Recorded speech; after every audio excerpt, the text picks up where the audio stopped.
The second step in being prepared is to have an emergency kit.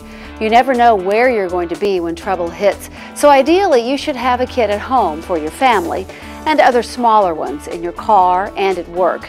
The Family Safety Guide lists everything you need for your emergency kits. Here are some of the basic items you should try to have on hand in your desk or your locker.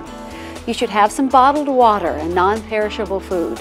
A flashlight and battery-powered radio will also be helpful in case of a power outage. And don't forget to pack some extra batteries. You should also consider keeping a change of clothes and a pair of strong, practical shoes or boots. No telling how much walking you'll have to do in case of an evacuation. This kit should be in one container and ready for you to grab and go in case you're evacuated in a hurry. It's a good idea to check out whether your employer already has some emergency supplies stored for you and your colleagues. After all, if they have a first aid kit tucked away, that's one less thing for you to worry about. Let's take a look as a few Missouri workers show us what's in their emergency kits. So, I have a kit in this drawer. I have a flashlight, which is important in case you lose electricity. A couple of cans of vegetables with a pop top. I have some peanut butter. I have some batteries, which I need for my radio to listen to alerts. Some V8 juice. Here's a couple of packages of salmon. Easily, I can eat it right out of the package. Here's some asthma medicine that I have a spare of. And then I have a change of clothes, tennis shoes. Just in case we lose power, I've got a radio and a TV. If one of them goes out, I should be able to get information from one or the other. I also keep a little bit of food and water in here just in case. There's a couple bottles of water, and I have 2 cans of soup and a little bit of chocolate. We do keep Band-Aids and first aid creams and burn creams because burns in the kitchen can happen quite a bit. We also have, beverages and first aid kits and all of the above. Maybe some walking shoes downstairs so if we had to run, no one's in high heels trying to run down the street. One of the things I keep on hand at the office is my medicine that I take on a daily basis. You never know when I might be stuck here or not be able to get home. In my emergency kit, I have a large trash bag that can be used as a tarp or to keep any of my stuff dry. I also have a blanket, comfortable shoes since we're in a high-rise building, Kleenex, sunscreen, a sewing kit. I have sanitizer, and I keep them all in a backpack that's easy to grab quickly when I have to evacuate. Each person's needs are slightly different, so their kits will differ too. The best thing to do is to start looking around your house for items on the list. You'll be surprised at how many of them you already have.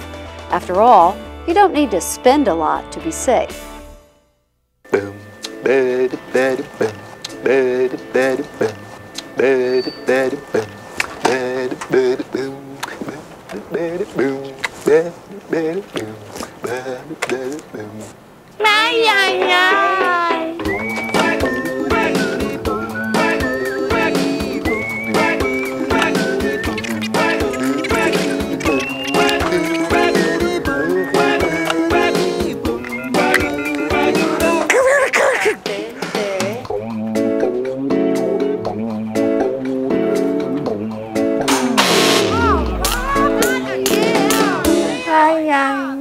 Killing me, Bob. Wow, wow, wow. The final step to being ready in 3 is to listen for information. Your supervisor will have specific instructions for you and your colleagues should disaster strike during the work week. Your job is to follow your employer's instructions calmly. After all, once you have your emergency plan and kit together, you'll be ready for such a situation. Of course, if you work in critical services like a hospital or utility company, a lot more might be asked of you. In that case, adhering to your boss's requests becomes particularly important for your own well-being as well as that of the public. You can trust that our public officials have plans in place for these types of situations and are monitoring our safety 24/7. No matter what situation occurs or where it takes place in the state of Missouri, you can rest assured that the state is ready and waiting at all times. The DHSS Department Situation Room is the central location for monitoring and reporting potential problems 24 hours a day, 7 days a week.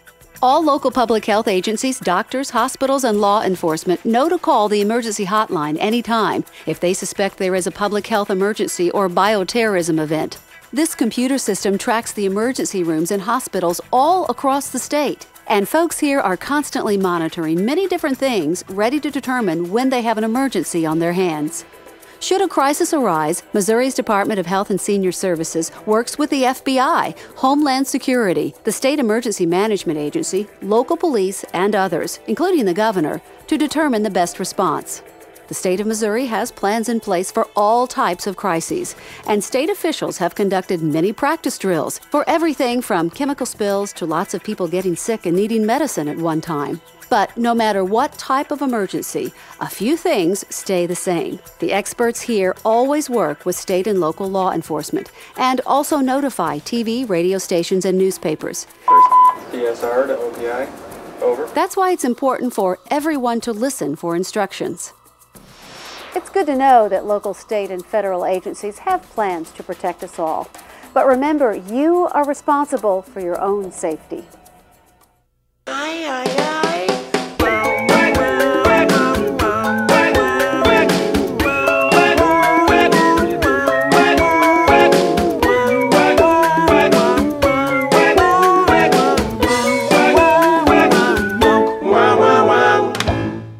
Thinking and planning ahead is the best line of defense for any emergency.